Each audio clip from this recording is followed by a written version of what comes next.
বাবা মার শরীর থেকে সন্তানের গঠন হয়। এই সন্তানটা বাবা মার একটা বডির জাস্ট একটা অংশ। তিলে তিলে তিলে তিলে মা রক্ত পান করে এই সন্তানটা বড় হয়। মায়ের রেহেমের ভিতরে মা রক্ত গোশত পানি অক্সিজেন নাইট্রোজেন দিয়ে মায়ের শরীরের অ্যাডজাস্ট থেকে অংশ থেকে সন্তানকে তৈরি করা হয়। এই জন্য সন্তান ভুলে গেলেও বাবা মা ভুলে না। বাবা মা কলিজা থেকে সন্তানকে ভালোবাসে। নবীজি ডাক দিলেন, উম্মত আমি নবীকে ওইভাবে ভালোবাসবে তুমি তোমার সন্তানকে কলিজা দিয়ে যেরকম ভালোবাসো তার চাইতে বেশি পরিমাণে আমি নবীকে ভালোবাসতে হবে।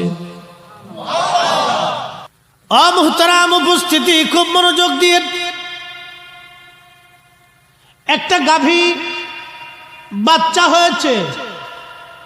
ওই বাচ্চাটাকে আপনি কোলে নিয়ে যদি সারা চকরিয়ার মাঠে ঘুরেন, গাভীর গলার রশি কেটে দিলেন কিন্তু গাভী পালায় না, আপনার পিছে পিছে সারা চকরিয়া ঘুরবে।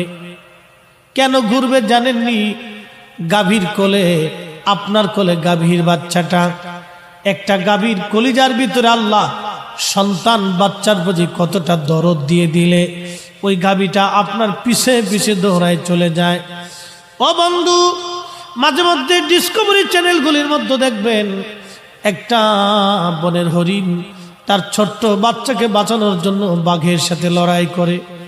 একটা গরু তার ছোট্ট বাচ্চাকে বাঁচানোর জন্য সিংহের সাথে লড়াই করে, নিজের জীবন দিয়ে দেয় বাচ্চা বাঁচানোর জন্য। আরে একটা বনের পশু যদি কলিজার ভিতর থেকে তার আওলাদকে ভালোবাসে, একটা মানুষ কলিজার ভিতর থেকে তার সন্তানকে ভালোবাসে। নবী বললেন, তুমি যদি তোমার সন্তানের চাইতে বেশি পরিমাণে আমি নবীকে ভালোবাসতে পারো তাহলে তুমি ইমানের লজ্জা তুমি খুঁজে পাবে।